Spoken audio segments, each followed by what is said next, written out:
Hey everybody, it's Allison here with New Little Life.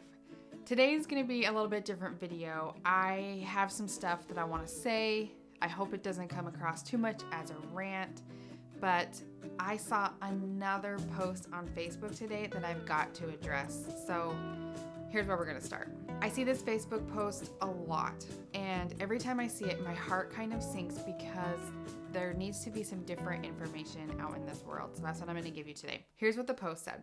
And I see this a lot in various different forms, but it said, is there anyone out there that just breastfeeds that doesn't pump in addition?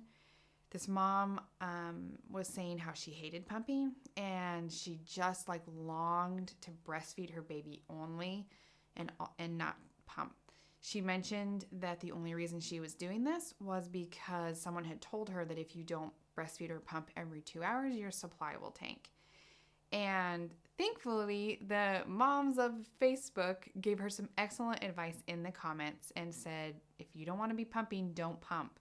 Or just feed on demand, especially after that first little mark when they regain their birth weight, because you do need to kind of be a little more vigilant in your timing when they're little. So first couple of weeks, they should regain their birth weight. And then after that, feed them on demand. The moms had great advice. But I see this question so much, and it breaks my heart because this didn't used to be a thing. And there's a couple of reasons I think that this is part of our breastfeeding culture more so than it used to be. And the first one being that insurance companies are giving new moms breast pumps.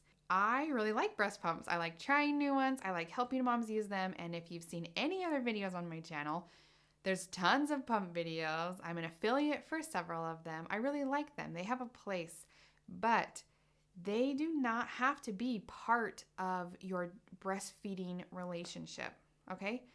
There's only a couple reasons why they even should be part of that scenario, and I'll post another video up top, although there's several other videos on my channel that we dive into some of these reasons why you might pump or why you should not pump, things like that. But insurance companies are giving moms pumps, and so I think a lot of moms feel like they should be pumping or that's something that they have to do. Another reason I think moms are feeling this way is because of the current world of marketing that we live in. And breast pump companies are marketing these as something that you need. There's a ton of breast pumps out there, ton of companies. That's why I review a lot of them to help answer your questions. That I have a private Facebook group that's specifically designed just for helping you choose a pump because there are so many options. Your insurance companies partnering with companies to give you them for free or low cost. There's cheap ones online. They're everywhere.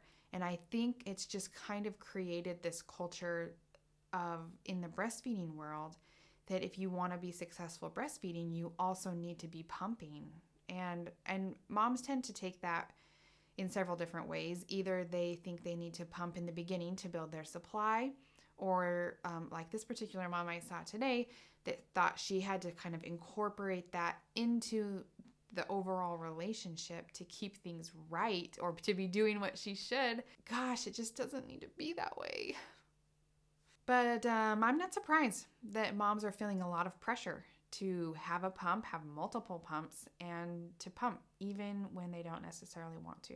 Like I said, I've got more videos on my channel with more in-depth stuff on this topic, but a few reasons not to pump are just because you think you have to. So if you're trying to maintain your supply or something, if you don't trust your baby and your body enough to do that, that's a bad reason to be pumping.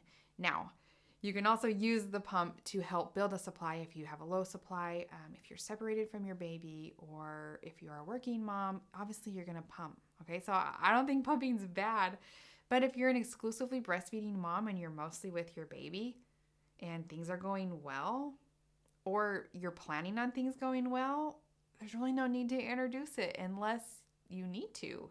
A pump is an artificial tool that you're introducing into this natural relationship. And I am so grateful for breast pumps. Actually, let me show you what they used to look like when they first came out. I've been dying to pull this out in a video, so I'm so happy that I just thought of it. But check this out. This came out in the 50s or something. This is what moms used to use to breast pump. So it's got this rubber thing here. You suction it on the breast and the milk collects in here. And then every time that gets full, you have to empty it and do it again.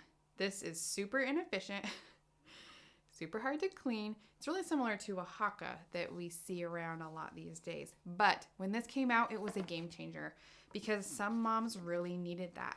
If you were separated from your baby in the beginning and you wanted to give them breast milk, you could hand express, and you can still do that too. And a lot of moms have great success with that. But this little rubber pump was a huge game changer in the pumping world. And I'm grateful that they've upgraded and we have what we have now today. But there I go.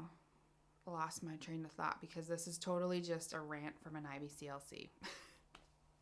Another bad reason to start pumping is when you're just feeding the freezer. If you're like obsessed with this freezer stash thing, it's not a good idea, okay? What you really need in a freezer stash, if you even want one, technically you need 0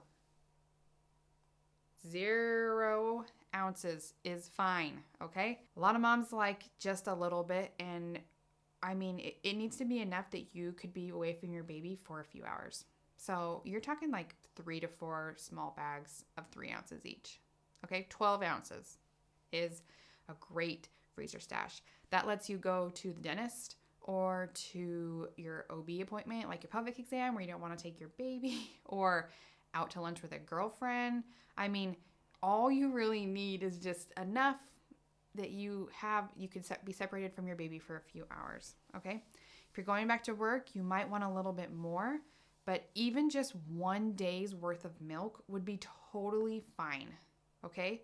So you're talking 25 ounces, maybe. That's not a huge chunk. You do not need months of milk in the freezer, so stop pumping to do that. It's craziness.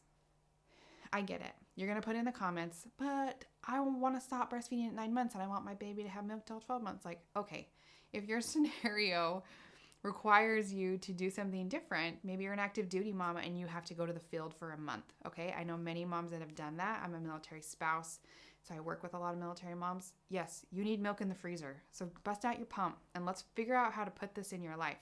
I'm talking to the moms who are exclusively breastfeeding and feeling like they have to pump because they have one or because someone told them that they do. You do not have to do that. And I don't blame you for not knowing that information. All I'm trying to do is try and educate you and help you understand that doesn't have to be part of your relationship. Okay, my brain's spinning with like a million other reasons not to pump. So that's going to be the next video I film today is reasons not to pump, okay? But I just wanted to throw that out there. Hopefully somebody sees this video that can help. If you don't want to pump, don't pump. If there's no reason to introduce it, then don't introduce it, okay? And I hope that gives you the freedom to do what you want. You can absolutely breastfeed and never pump in your life. If you've done that, actually, will you comment in the comments? I think that would be helpful for other moms to see moms that have like, yeah, I never pumped, or like I pumped once ever. You know, tell me down there and go check it out and see what other moms are doing and what they suggest. So I don't want this video to be too long, but that's what I wanted to share with you today. So I hope that helps you. Happy breastfeeding, and we'll see you on the next video.